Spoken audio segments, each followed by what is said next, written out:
Hey everybody, how's it going? Ben Gothard here with another Project Egg interview, and today we are talking to Brad Burton. Brad, how you doing, man? Good on you, Ben. Good to see you. Great name, by the way. My boy's called Ben. Fantastic, fantastic, man. Glad you come on the show. So, anyways, my first question for you is, what is your story? I'm 44 years old now, and my teacher said to me I'd never amount to anything. And up until probably 12 years ago, he was pretty much right. I was largely unexceptional. And what I've done over the last 12 years, I've actually created a national business network over in the UK, something called Four Networking. It's a digit four, and we run over 5,000 business networking events across the UK. And I've written four books, business books, in those last 12 years, and I'm also the UK's number one motivational business speaker. But it's not always been this way, Ben. I've not got any qualifications. Like I say, I've been largely unexceptional. And then something changed about 12 years ago, which actually changed everything. My boy Ben came along, and at which point, it was no longer about me. It was about making a positive difference to him and his life, and that's the turning point, really. So this is a guy, me, who's got no qualifications, not really achieved much. But like I say, at 30, 31, 32, things changed. Absolutely. So, can we start a little bit further back? Yeah, Where were you born? Where were you raised? And maybe take us through the earlier parts of your life. sure. So I was born over in Manchester in the UK, and I was brought up in a working class environment. So that's basically living on I think in the States, tenants, like council estates. So my dad left when I was 6 months old, and I was just a happy kid, really, a bit of an adventurer, but never really achieved much. Life was always very short term. It was always about having fun now, not really worrying about the future. And I think that's probably the best way to be as a kid. Um, and like I say, I just had very little going on other than having fun as a kid. And I was the class clown. I was that kid who used to make everyone laugh. And it's funny because daydreaming in school uh, was like a probably a big problem back then. And actually, if I look at what I've done in my business, is that's all I've done is I've daydreamed because my business, all my businesses have been these almost silly ideas, really. My business to start a business off as I did with no money and all I had was sort of belief and a dream, and that's where it started off. Really, I suppose that whole going back to being a kid. But yeah, I mean, it was like I say, nothing really that exciting about me as a child, if I'm honest. Absolutely. And then from those childhood years until you had your own boy, can you maybe give us a little bit of Yeah, insight yeah. on what happened there? Yeah, okay. So I did various jobs. I've been unemployed in the UK for a total of 4 years. So I did a stint of 2 years, 18 months, 6 months. And those were the times in my life when I lost my way. I spent a lot of time going to nightclubs. That was my thing. I used to love nightclubbing. So once again, there is nothing in my background here that is indicating in any way or form anything that was to come. I think what I would say about my background is I've always been a people person. I've always been able to go into an environment and meet and win people over quite fast.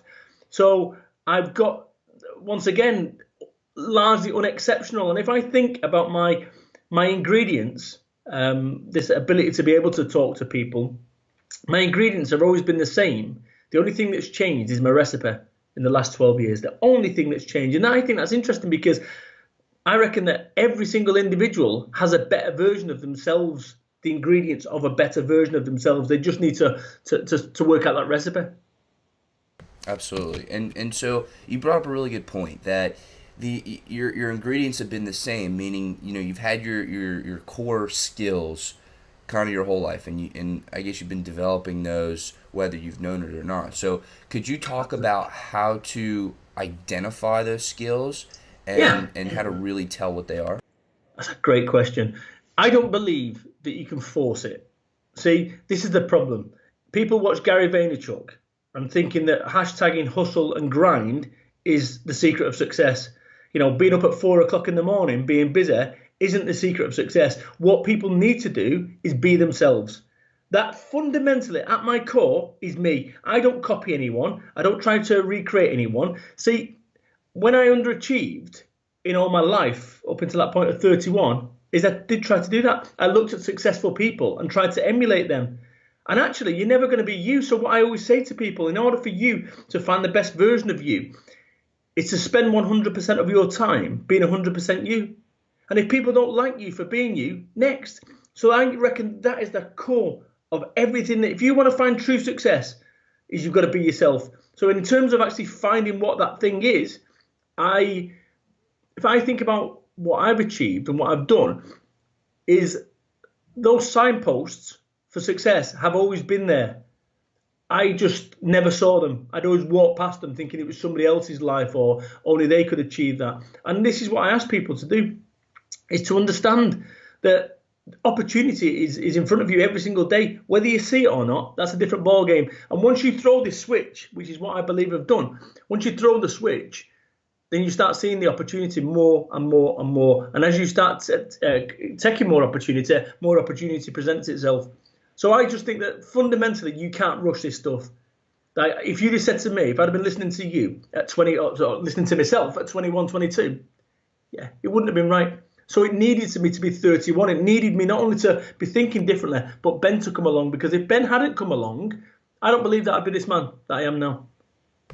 And so, you talked about how at 31, when you had Ben, that was your turning point, and that was kind of the critical shift. Could you maybe talk about what you started doing differently at that point? It was a critical shift. Why was it a critical shift, and how did you then escalate yourself to success? Sure. So back in the day, I started a business off. I walked out of a job, £25,000 in debt. So, big money. And when you've got no income, you've got no savings. 25 grand's a lot of money. I walked out of a job 5 days before Christmas. Baby Ben was probably 6 months old. And the wife was furious because we had no way through this. And it culminated in me delivering pizzas. I was delivering pizzas at 31. And the reason I say that is not to be dramatic, is that actually in order for you to get to where you want to be in your life, you're going to have to do shit you don't want to do. And people don't like delivering pizzas at 31. They say it's beneath me or I'm better than that. Well, guess what? Life's just changed. And in order for you to get to C, where you want to be in life, you've got to go via A and B. And A and B is the bit where it's tough. And I'll tell you something, what happens is people get this motivation where, the reason I'm hustling and grinding is because I want a Lamborghini or I want a mansion. And money is not a big enough motivator. See, what I did for me is back in the day is I promised Ben when I'm delivering pizzas that I was going to take him to Disney World. Right? Now I'm delivering pizzas at £6 an hour. How on earth is a guy 25 grand in debt going to be able to take his child to Disney World? And guess what? In the last 8 years, I've done just that. So my mission wasn't about, hey, making a load of money. It wasn't about me anymore, having a Lamborghini or nonsense like that. It was about Ben. And actually, once you start tuning in your mission to someone that you love, and it's not about you, that's when you'll do the unbelievable. That's when you become unstoppable, bulletproof. And that's, I believe that's what the switch was thrown. And I say it again, if it wasn't for Ben, there's no way in this world I would be the man that I am now. Not a chance. Because my mission had changed. It wasn't me, it was about him. And so, at this point, we've kind of reached an interesting dynamic, right? Because we talked about, one, being yourself and believing in yourself and trying to become the best form of who you are. But then at the same time, it's about taking your mission and making it about something that's bigger than yourself, right? So one in the same, absolutely one in the same here, friend. Trust me, they're one in the same. Is that I have got a clear mental image of where I'm going, and for the first time in my life, I had a clear mental image that I had to, in order for me to take Ben to Disney World on the likes, I had to have a successful business. So my business wasn't a success at first, but what I'd done, I never lost sight of my destination. So no matter where, whichever way I ended up, I always ended up there. That's what you've got to do. You've got to have a clear mental image. And that's where people go wrong. You can have two twins. One will do really well, the other one won't. Same physiology, same everything. And one's got a clear mental image. That's the difference. And so for people who may not have that clear mental image, or they may be doing a little bit of this, a little bit of that, kind of dabbling, what advice can you give them in order to help them elevate their success to the next level. You can't rush it. And this is what people try to do. You have the perfect ingredients, the perfect recipe, but if it's in the oven and it needs to be in there for an hour and you try to speed it up, you're going to make a mess of it. So understand this. Just by listening to this conversation, you are now more aware of the opportunity that presents itself. Genuinely, there are no shortcuts. I've been doing this for 11 years. 11 years. If I knew what I knew now, I reckon I could have probably done it in 7 years, right? But the only way that I know what I've done now is through 11 years of it. And actually, the fastest way from point A to point B is by following someone that's done it.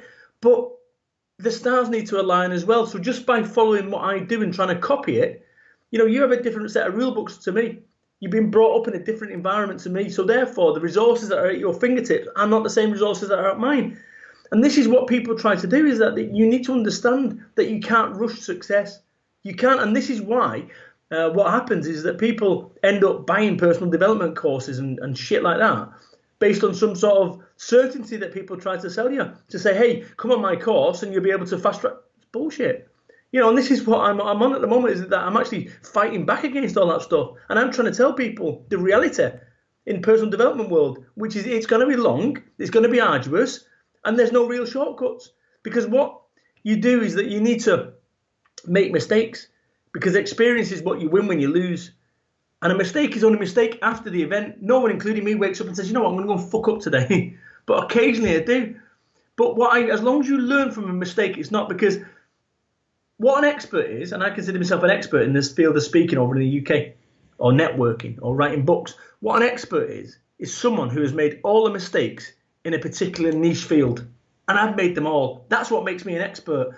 And when people are scared to make mistakes or make decisions just in case they make mistakes, they actually keep themselves locked down rather than move themselves forward.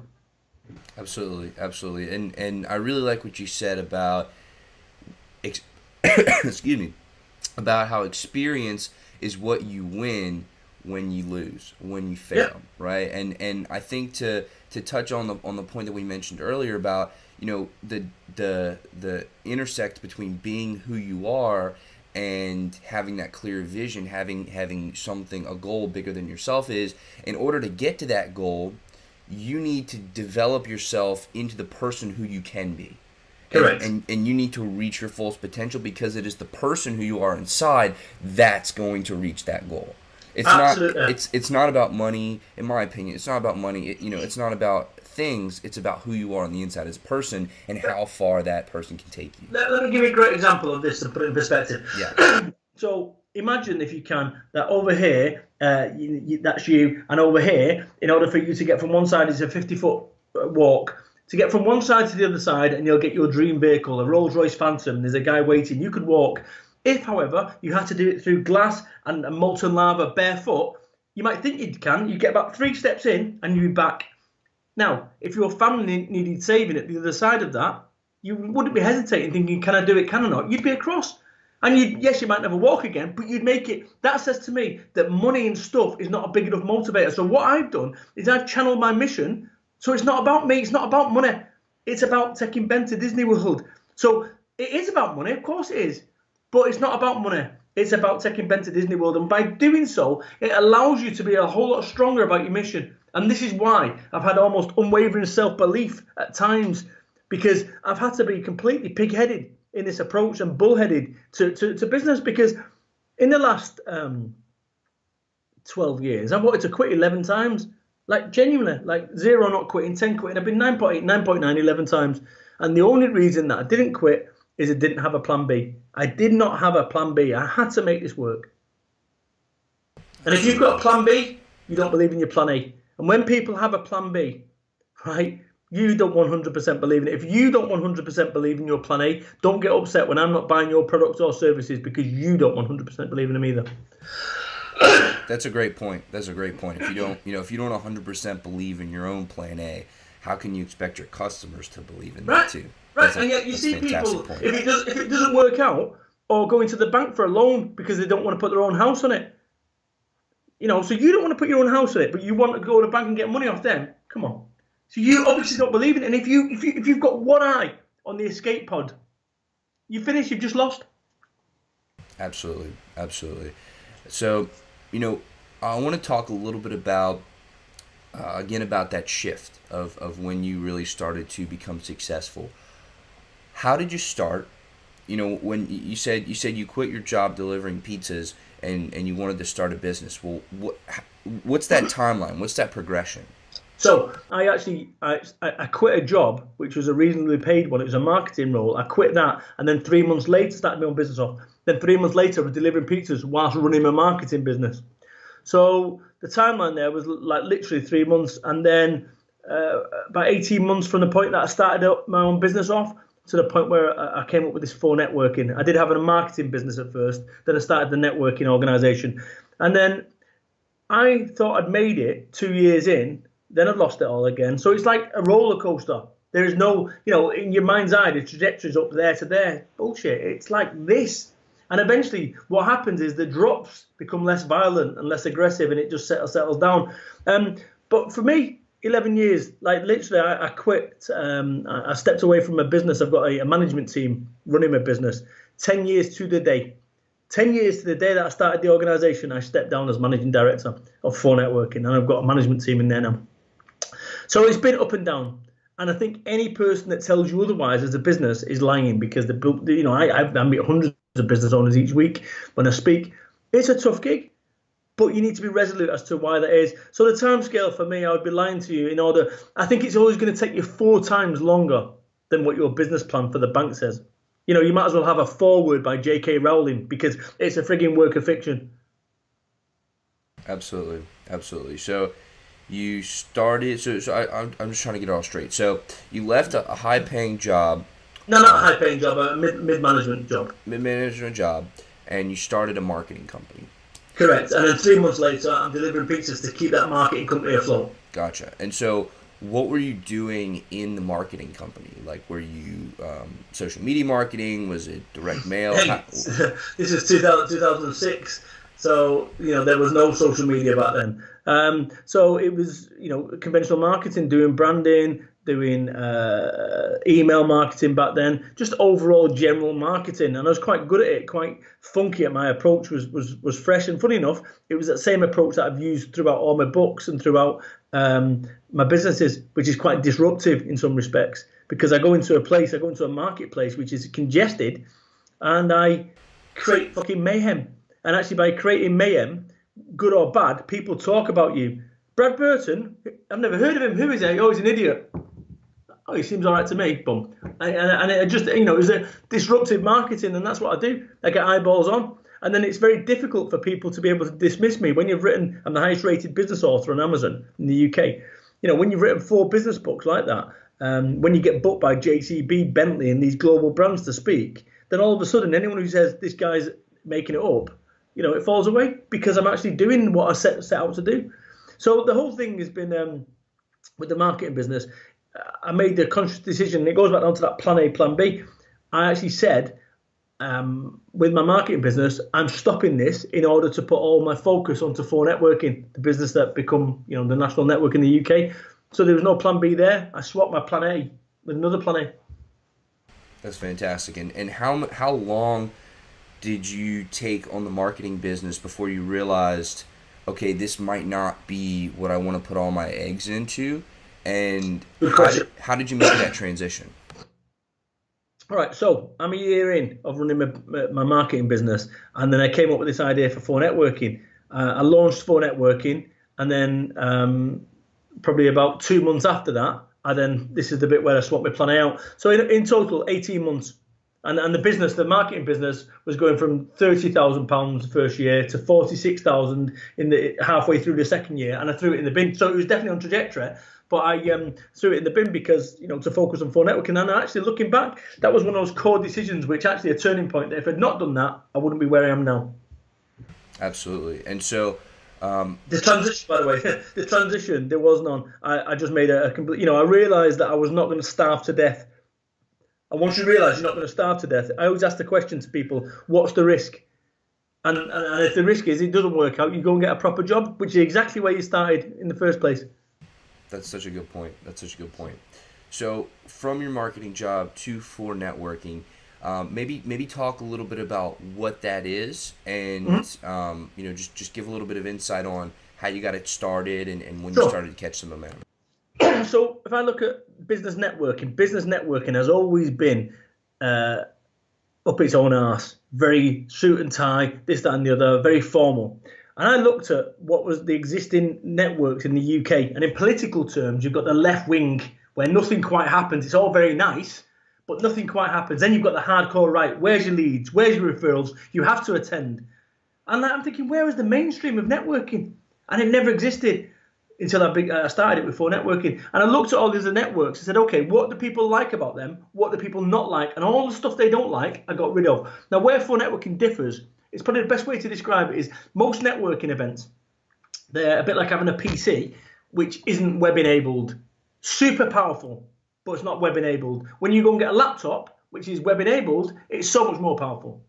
That's what for networking is, because what we've done is we've got as a member, you don't access just one group. You've got access to the entire network. So as a member, I did, as part of my founders tour, I do it every year. I actually went to 12 for networking meetings around the UK in one week. And that just shows you the power of this network. So every single day, today there's 40 meetings running. So as a member, you can go anywhere in the UK. Whereas the old way of doing it is you go to the same meeting, see the same people, and they're your referral base. Well, okay, if I don't like you and you don't like me, we're now pretending that we like each other in order to, because we're in the club. Now, so what you do, you pick and choose. But also what we do at For Networking, we have 3 appointments. You have 3 10-minute appointments in group time. So the format, anyway, is completely unique. And what we've got for networking is 50% social, 50% business, and it works. That's the tagline from day one. And when we came into the space, people said you're crazy. But I realized that actually the social bit is the glue that holds people together. It's not just, I think, where the other networks sort of get it wrong, is they try to put business ahead of the people. But what we've done is put the people ahead of the business. So if I don't like you and you don't like me, lovely to see you. Go on. Info network. And if I like you and you like me and we play in PlayStation 4 games in the evening, then actually we're more inclined to be connected and do business. That's what For Networking's done. We've done it completely. So we've changed the UK networking scene completely, like the Chamber of Commerce, the BNI, the Business Network International. We've smashed them to pieces, right? And we're doing it globally as well. So the next stage is For Networking over in Australia and also in America, but that's top secret. Absolutely, and that is really cool, man. And yeah, I want to talk a little bit more about that because I really do think that networking is incredibly important. Can you talk about the importance of building your network and why it is so crucial as an entrepreneur, as a business owner, to go out and meet people? So where I live now, I live in the country, and when I first moved down here from Manchester, 200 miles away, I knew nobody. Right, anywhere in the UK right now, I can go in any town, any city in the UK, and I will know people because of the nature of my network.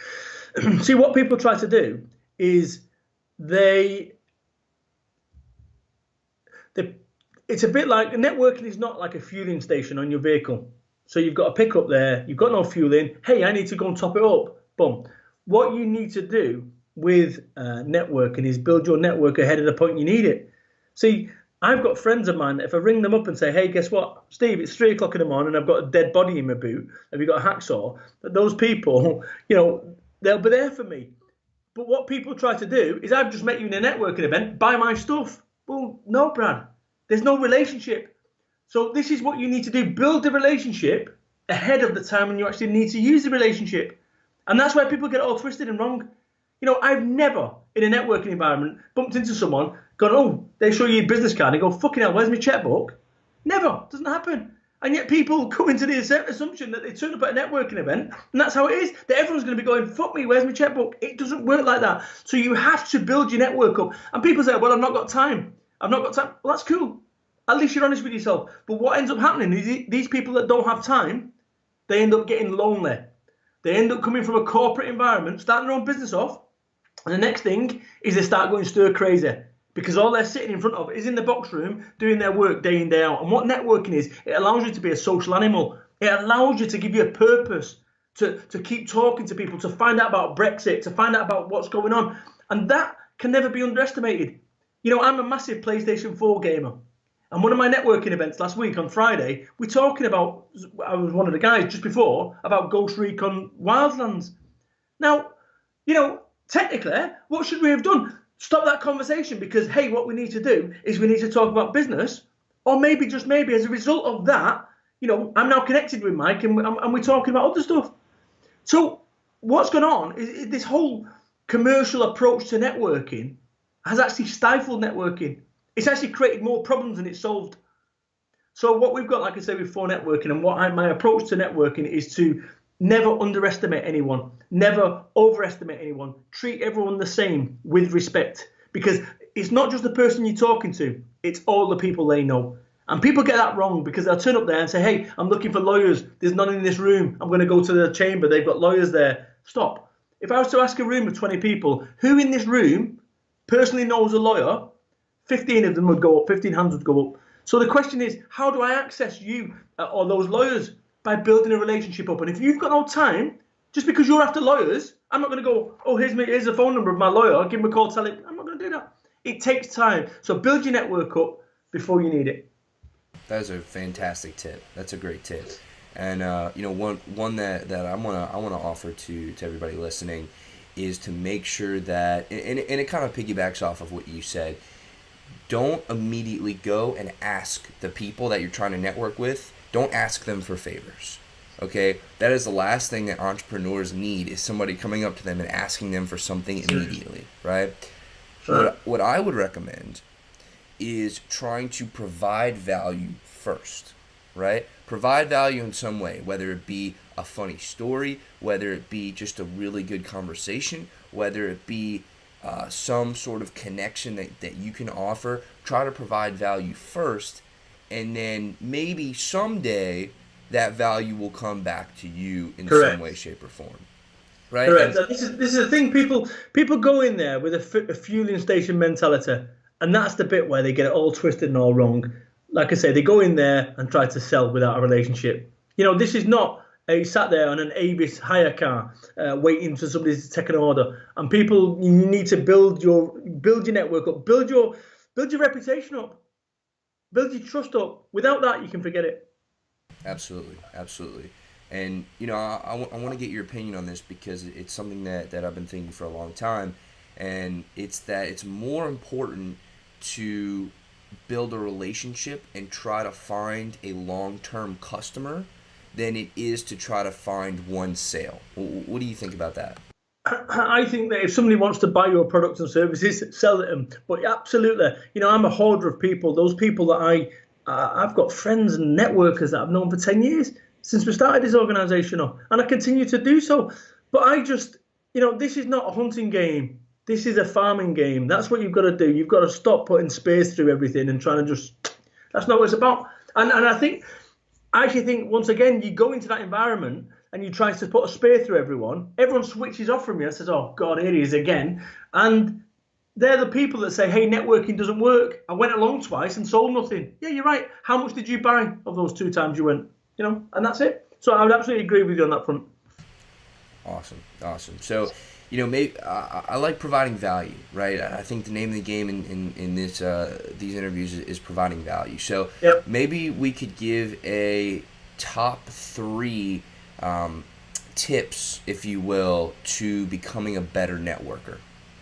Okay, be yourself, because we leak the truth. We absolutely leak the truth, and people get it all wrong. If you're trying to be something you're not, nah. So be yourself.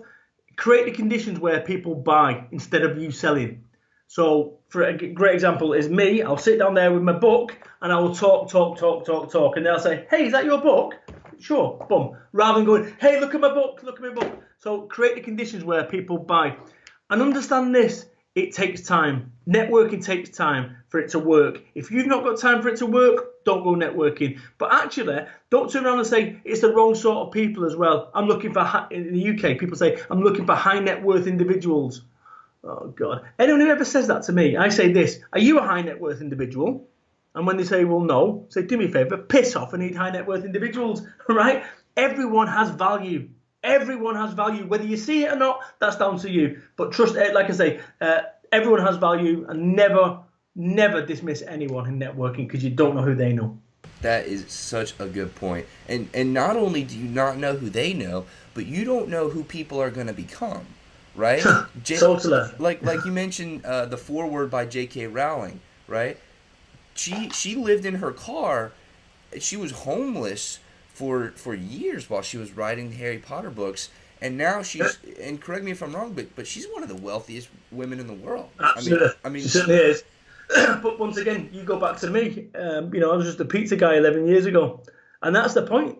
And that is the point. And actually, it's a great way to, I call it the waiter test, which is how you treat people when you've got no advantage. And I treat people, like I say, I've got a real level about me, and it's something that's permeated throughout this network, is that this whole piece about everyone having value and everyone being able to contribute to the community, to the wider community. You must have a look at the For Networking community on Facebook. We started 8 months ago, and it's like literally, it's just been speeding up. We're now up to 15,000 members. What's interesting, we're like 120, 150 new members a day. It's just like, boom, in the UK. It's just, well, it's global, but it's just taken light. And it just shows you, I think we've got the recipe. I think we've got the recipe for networking, which is completely unique. And nobody can copy this because this has come through my personality. So somebody trying to do it, hey, 50% social, 50% business, unless you've got someone like me at the head of it, driving it initially, it ain't going to work. And that's the great thing is over in the UK, people are trying to copy this format. And it's more than a format. This is 44 years of growing up in a council estate and brought me to this point. So even somebody goes and you can go online now and go and see my format. It's on the video. And somebody wants to go and copy it in the States. Go on. You won't be able to because there's so many small nuances that are a difference between it working, success and failure. And people don't see that. It's like in business. Just because you've read a book doesn't mean that you become that expert. It's like me, one of the top chefs in the UK, Jamie Oliver. I could have the same kitchen next to him with all the same ingredients in the same oven. And he could give me his list. And I wouldn't be able to make the food the same as him. Why? Because of experience. And that's what people lack sometimes, experience. Absolutely. I think it's a really good point. And, the fact that you have spent so much time doing this and building this, I really do think it gives you a lot of insight. So I definitely encourage everybody to go check out all the For Networking content online and go connect with Brad. I'm actually going to put all of those links down in the description below, so you can easily access that. So, we talked about networking and the importance of that, and we could talk all day about that because I think it really is one of the most important parts of business or of being in business is networking, meeting people. But I want to talk more about you. I want to talk about your books. You said you wrote 4 of them. Could you talk about what they are, when you started writing them, and how they reached a successful level? So I got them here. This is my first one. I'm just looking for my fourth. My fourth one's the third one's missing. Get Off Your Ass, business book, which actually captures that's the highest rated business book in the UK. Google Amazon.co.uk and have a look. No one comes close to it.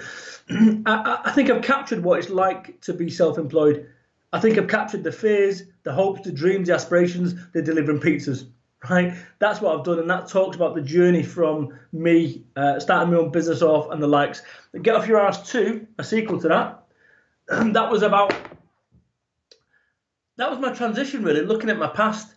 Because when I was 20 years old, I got 2 bullets put through my window over in Manchester. I got shot at. And I always run from my problems.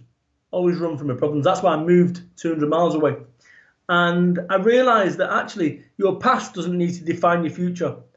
And rather than it being a problem, I looked at what's happened in my life in every element, not just that dramatic piece there. And actually that was my transition to start helping people with their lives as well, and to do that, to prove that, look, I'm an entrepreneur who's not really on paper, I should be a bank robber. But yet I've managed to achieve so much, and that means that you can be a better version of you.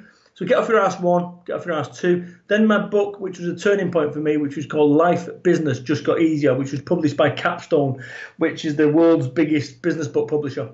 And I had a nervous breakdown about 6 years ago. The pressure of work and my bad decisions had caught up with me, because it's a bit like the game Jenga. Do you know the game Jenga? With the wooden blocks? Absolutely. My life was like that. right? I took all these blocks out and had this big tower of success, but it was so wobbly that at any moment it could fall down, and so many people do that. And that was about my rebuilding myself. And the great thing about that is if you deconstruct yourself, you get to rebuild yourself differently, which is what I've done. I've rebuilt myself differently. I think where the problems come in life is that we just keep clumping onto our bad building and our bad construction. And then my latest book, which came out in November, Now What? Which is without question my greatest book. I mean, they're all great, like they are. But it's funny because as a writer, I've changed. So it's almost biographical, these books interweave with business messages and motivational stuff. But now what is that question that we never ask ourselves? The only time that we ask that question, now what, is when the shit hits the fan, right? When you've just lost your job, you've just lost your house, you've got someone pregnant. We never ask that question. We just are on autopilot, and those minutes become hours, those hours become days, those days become months, those months become years, those years become a life. And now what is about you saying, okay, stop right now and ask this question right now. Stop just walking, right? You wouldn't get in your car without a GPS program. You just drive aimlessly. So where are you going? What do you need to do? And if I think about me going back 11, 12 years, that's what happened. That now what was the point when I realized I needed to make change. That's what it's about. That's fantastic. And again, I'm going to put all of those books in the description below. Thank you. I very highly recommend everybody go pick up Brad's books. You can absolutely learn a ton from Brad, and I highly encourage you to do that. So, you've written these books. They've been very successful. The first one is on the the Amazon UK bestsellers list for business. It's the highest rated 5-star reviews. I think it's 368 5-star reviews. Like no one in the UK is anywhere near there. Like no one. That's phenomenal. It's just it just took like. That's phenomenal. So, you've written those 4 books, and then you're also a speaker, right? Yeah. Can you talk about when you started speaking, how you started to book those speaking engagements, and give us a little bit of insight on that piece of your life? So at 4 Networking, when I launched my networking group, I had no option other than to present to a group of strangers, and I was shaking like a leaf and nervous. I used to be like Stevie Wonder. I could never look at people in the eye when you're speaking, right? And it's like. I just over the last 10 years, I've just been speaking, and as my confidence has come up, I started sharing more about my life, and then people within my networking groups would say, "Brad, you're so inspirational, you're so motivational." Oh, thank you. And I'm thinking, this is just me talking. And then before you know it, there might be somebody from a business show, a local small hall business show in the audience that says, "Hey, Brad, we've got a show in 2 months' time. Can you come and speak there for free?" Of course. And then before you know it, you get inundated with free requests, and you go, "Well, okay, let's go and get paid $500." And then the $1,000, and it goes on. That's it. But once again, you can't rush it. People try to shortcut it and go, "All right, I've been on a speaking course today." The reason that people book me as a motivational business speaker is 1, because I've written 4 books, 2, because I started 4 Networking, 3, because I delivered pizzas, 4, because I've been unemployed for 4 years, 5, because I got shot at, 6, because I've been addicted to drugs twice, 7, because I nearly had a nervous breakdown, and the list goes on of all these fucking things that have actually allowed me to become this person. But most normal people don't share that element of their life. So unless you're prepared to share, I would not be much of a motivational speaker if I took all that stuff away. So it takes time, and you need to be honest with yourself and say, are you prepared to share your story? Yes or no? And if you are, share it. If you're not, then you're going to be limited in your ability to gain momentum. So that's the reality of it. When you look at a boxer, they don't suddenly go, "Hey, guess what? Day 1, you've had a fight. Let's go and fight Floyd Mayweather." It takes time. You've got to go to small halls when there's no one there. You've got to get used to stage lights. And it's this kind of thing, and it takes time. That's how I managed to become a success in the UK as a speaker, is that just reputation. And that reputation, 10 years ago, I wouldn't have had JCB and Bentley on the phone to me saying, "Can you come and speak?"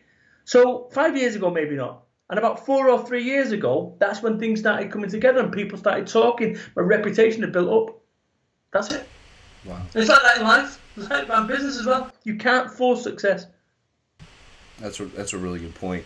And, I feel like a lot of people have this mindset of I'm gonna just open the doors to my business and tons of customers are gonna flood in, and I'm just gonna immediately be this millionaire, this billionaire, this success. But I really like what you're saying about having to be patient and Hey having Ben, I'll to tell you something. absolutely. I'll tell you something.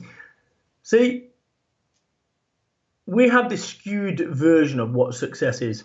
We think that success is hanging out with Tony Robbins, Obama, Richard Branson on a private island. I'm a working class lad from Manchester, Salford. That's not my dream. And so many people, that's their dream. And yet they're moving with people that are not their people. They're getting themselves involved. So what I say to you is find your level. See, on the scale of Donald Trump and Richard Branson and the likes, they're up here. Brad Burton in my entrepreneur journey, on a scale of 1 to 10, they're 10. I'm probably a 2 on their scale. But I'm not on their scale, I'm on my scale. I'm a 10 on my scale. So what I say to people is find your level. Find your level. Stop looking at everyone else, because being a billionaire, that's not success. I've got a friend of mine who's got £20 million worth of supercars. 30 supercars, Bugattis, Lamborghinis, the lot. On a scale of 1 to 10, 10 being happy, 1 being miserable, he's a 2 or a 3. He's broken. And the way that he tries to feel better about himself is by buying a new car. Because that's where he thinks that happiness is in the new car, is in the new thing. And when he gets the new car, for that brief moment, you get happiness. And then you've got to go and do it again. And this is what I try to say to people, is that it's about finding your happiness, because happiness is an inside job. I'm no hippie, right? I'm from Salford, Manchester. But I look at the world differently as a result of that nervous breakdown and see that success is not from a financial perspective. That's not where success lies. It's about feeling content about yourself. And so many people are chasing what they think success is by being billionaires or millionaires and hanging out with these people that have no disregard, have got no affinity with whatsoever. So I found my level, and I'm never going to be Richard Branson. I'm never going to be Tony Robbins. I'm never going to be Donald Trump, right? But I am going to be a better version of me, and I continue to do that. And that's what I urge all your audience to do. Stop chasing. Find your level. Stop looking at other people, because that shit will drive you crazy. Looking at people's Instagram, Rolex, Bentley, squad goals. Nonsense. Be a better version of you. And at the same time, I do think it's important to talk about, not comparing yourself to these kind of people, but I do think it is, and correct me if I'm wrong here, but I do think it is important to get inspired by those kinds of people. Learn their stories. Figure out how they got successful, why they were successful, and maybe try to implement some of those things in your business. Listen, if it works for you, great. But for every person that I see who's trying to chase somebody there and follow their path, I'll give you 999 people who are pissed off with their life because they're never going to be that person. So that's great. I understand. And there'll be one person who says, hey, yeah, I get it, and I can follow that path. But there'll be 999 people broken. So I'm saying to you that actually having a Lamborghini may not be your goal. I see people chasing these big goals. And I used to be the one, dream big. But that dream big can cause you nightmares. And I'm not saying in any way or form, do not have vision and dreams. I'm not saying that. I'm just saying be realistic. Because for the vast majority of people watching this, they're not going to have a private island. So they can follow people with private islands all day long. You can go and follow Warren Buffett and try to understand how he made his success. But that's not you, because Warren Buffett is exceptional. Warren Buffett has got a different set of rules and ingredients to you and I. So this is what I'm trying to say. That's great looking at what Gary Vaynerchuk's doing. But he's exceptional. So you've got to be the most exceptional version of you, not what Gary Vaynerchuk or me. And once you throw the switch on that, you will find that you'll start being a whole lot more happier. You'll find your success. You'll find your level, rather than looking at somebody else's level and going, I'm never going to be that person, or feeling down or dour as a result of not being able to achieve. And this isn't me saying, hey, guess what? This isn't me talking people out of it. I'm just saying be realistic. Because where I'm at right now, I could make a whole lot more money. But there's one thing that I can't make more of, time. And one day, I'm not going to be here. And actually, do you reckon on my dying breath I'm going to go, fucking hell, I wish I'd got a Lamborghini? Of course not. What I'm going to say is I wish I'd have spent more time with my family. I wish I'd have looked after my health. And that's where I'm at right now. I'm on a completely different journey to these guys. because money's not my motivator anymore. I've got everything that I want, and my life will not be any better if I've got a 60-foot Olympic-sized swimming pool outside. And that's once you realise that, then actually you can start living. You can start really enjoying your life.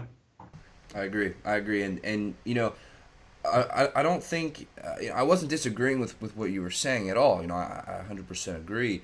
But I was saying that it is important to, like you said, learn about how other people got to where they No question. Yeah, went, and maybe take a little bit from there and a little bit from there. Absolutely, and that's what I do. I'm inspired by everyone that I see, like everyone. Exactly. You said to me, "Give me one inspiration." Nah, I couldn't. Everything that I see when I drive, when I meet people at networking events, they inspire me and drive, and that goes back onto that thing. That's always been there, and up until 31-year-old, I never saw that. Now I look at it and can see inspiration. It's just crazy, and that's the difference. But you've got to throw the switch. Ben, I've got 5 minutes before my next appointment. Go. Absolutely. So. I have two more questions for you. The first being, what do you want to leave behind as your legacy? Great question. If I died today, then I've achieved more than whatever I was set out to. Like, really, my books are my life. I've written those books there. My children can read that, and they can get every life lesson because I've written it for the audience. But my children, if there's one thing that I could leave them, it's them books. Read those books, because I will give you the keys to your success, to be the best that you could possibly be. I'm living proof of that. I've brought on my teachings in those books, and that's what I want my children primarily to be able to read. I've left my legacy, and anyone who reads my books will become a happier, better version of themselves, like genuinely. In the UK, I've not got much of a reputation outside of the UK, if I'm honest. But that's okay, because my life's okay. See, this is the thing. People say, hey, do you not want to go and break America? No. Really, I'm okay living in Britain. Whilst there's a single person, and this goes back down to it, which is knowing your level, finding your level. Somebody said to me, hey, Brad, come over. We've got a 10,000-seat auditorium over in Washington. Do you want to go and speak? Yeah, okay, no problem. But I'm not going to go out of my way to do it. So my legacy is about being driven to happiness rather than to unhappiness. And I'm trying to get that message out there to people. That's fantastic. And the last question for you is, by the way, thank you so much for your time. It's been a fantastic interview. Is there anything that you think is an important part of who you are that I did not ask you about today? In other words, what did I miss?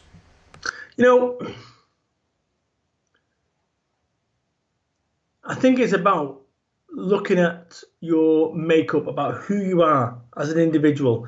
I've always been tenacious. I've always been driven in the wrong ways, I suppose, originally anyway. And it's about that. It's about looking at yourself, every single individual listening to this or watching this right now. Look at who you are and be really honest with who you are. Don't try to emulate me. Don't try to emulate you. Don't try to emulate whoever. Be the best version of you. And I think I'm living proof of that.